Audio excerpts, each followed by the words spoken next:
Hello everyone, hope you're well. I wanted to put a very special video today, something that I wanted to put for a long time, something that I've always thought of, and it is about Hinduism, the origin, the facts, information about Hinduism, mixed information, and it will also clear a lot of misconceptions about Hinduism, especially from a lot of non-Hindus. Hinduism, the word Hindu basically comes from the river Sindhu. Thousands of years before, the Westerners used to call the land beyond the river Sindhu as the land of the Hindus. So, Hinduism was the very basic identity of India. It has much to do with the geography as well. Everyone beyond the land of the Hindus, Sindhu, being called as the land of the Hindus. So it was the very basic identity of India. Obviously it is considered as a religion by a lot of people. I've never considered Hinduism as a religion because it goes way beyond being a religion. Hinduism, more than being an identity as well, it is a huge, vast, dynamic culture, and hundreds of years wouldn't be enough to learn half of about Hinduism. And Hinduism embraces everything, and it is a massive culture. And Hinduism is very, very closely related to nature and music. There isn't anything in this world more connected with nature and music like Hinduism. And that is why, since I was very young, I was always attracted and attached to Hinduism because of music, number one, and then obviously nature as well. And eventually, since I was 20, started reading Bhagavad Gita. So, like I said, it is very closely linked to nature, music. And another big misconception about Hinduism, especially from non-Hindus, is that Hinduism is a polytheistic religion. But that is very wrong. Polytheistic religion means Hinduism has so many gods, thousands, millions of gods. Yes, on the outside, when you look, there are millions of gods in Hinduism. Everything is like a god in Hinduism, which actually shows the dynamic inclusiveness of Hinduism. Hinduism respects everything, living and non-living, music, nature, everything. And so Hinduism includes everything. And from the outside, it has many gods, symbolizes many things. But Hinduism is actually a monotheistic religion that believes in one supreme God, which it says in the Upanishads as well, Brahman. Some say Brahman, some say Brahman, but in the Upanishads it says Brahman and Atman, which is the self. Brahman is the all-pervading God, the eternal, the formless, the ultimate conscious energy, ultimate divine, and the Atman, which is the self. Atman and Brahman are the same. That's what the Upanishads say. And that is ultimately what, if you see at the Shabarimala Tattvamasi, means as well eventually. And Hinduism, in the Hindu basic philosophy, there are three ways to reach God. And one is jnana, which means knowledge, ultimate knowledge, karma, actions, and then third, bhakti, your devotion.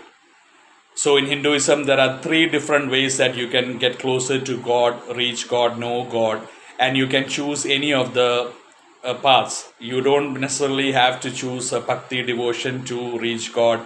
You can reach it through jnana, karma, bhakti, karma, and bhakti as well. But the best way to approach God is through all ways as well. But Hinduism gives a lot of emphasis to karma, actions. Like Krishna talks about dharma and karma as well in the Bhagavad Gita. And but bhakti is used to help people because it is difficult for people to worship an impersonal God, and that is why bhakti, devotion, uses personal gods to help with bhakti. And basically, there are three. There is a trinity in Hinduism, and it is Brahma, Vishnu, and Shiva. Brahma is the creator, Mahavishnu is the preserver, and Shiva is the destroyer. And Brahma's wife is known as Saraswati, the Lord of knowledge, education, learning, uh, music, and Mahavishnu's consort is wife is Mahalakshmi, goddess of wealth, and obviously Shiva's wife is Parvati. His first wife was Sati, and everyone has different roles. And Mahavishnu has 10 incarnations, which is Malsyam, Kurmam, Varaham, Narasimham, Vamanan, Parishuraman, Sri Raman, Balaraman, Sri Krishnan, and 10th Kalki avatar, which is the end of the world. But if you go to a temple for a Dashavasaram, it's normally shown as a Parthasarathi avatar, which is Krishna's avatar in Mahabharata with Arjuna Parthasarathi. Partha and Arjuna's Sarathi. So there are in all incarnations, and Malsyam is fish, Kurmam is turtle, tortoise, and Varaham is like pig, form of pig, and Narasimham is a half man, half lion. And all the avatars was to destroy an Asura king. For an example, Malayalis would know Mahabali. Vamanan avatar was to destroy Mahabali. Not destroy, he wasn't killed, but he was sent to the bottom world, Patala. And very famous avatar is Narasimha. He actually came to execute Hiranyakashipu, and because his son Prahlad was a huge devotee of Mahavishnu, but Hiranyakashipu wanted to kill him, and he had that is an extremely amazing, fascinating thing from Hinduism, Hiranyakashipu's execution by Narasimha, because Narasimha had got a boon that he cannot be killed by a man or a beast. He couldn't be killed during day or night. He couldn't be killed indoors or outside. And he couldn't be killed by a weapon. So Narasimha appears, which is a half man, half lion. And he kills him at twilight, which was not day, not night.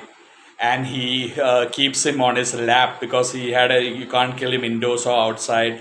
And he was placed on his lap, and Narasimha uses his claws to tear him apart and kill him. So he had the boon, 4 of them, and that was and Prahlada's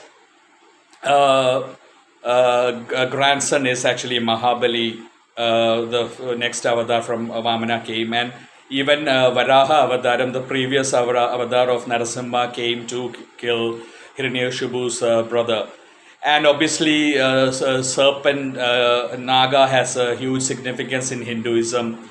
Vasugi is the king of Nagas, and helped in the Samudra Manthan, volunteered to be the rope. And Vasugi is seen around the neck of Shiva, and protects Shiva because he drank the poison that came out of the Samudra Manthan. So Vasugi is who is someone who protects Shiva and helps the poison from not going down. And Ananda Sheshnag or Ananda Shesha, Anandan is another king of Nagas, and Anandan is the bed on which Mahavishnu rests, shown with many heads. And Nagas always show about wisdom, cosmic forces, intellectual power. And unlike a lot of religions say, so there is nothing satanic or evil about a snake. Snake is a very peaceful creature. Even in the Bible, it's a lot of people consider it as evil, but it is a wrong misinterpretation. Even Jesus describes the shrewdness of a snake and gives a lot of respect for snakes' intellect, shrewdness, but unfortunately it is shown in a false way. And there are two avatars of Sheshnag. Lakshmanan, Sri Ram's brother, is an avatar of Sheshnag, and Balram and Krishna's older brother is also avatar of Sheshnag.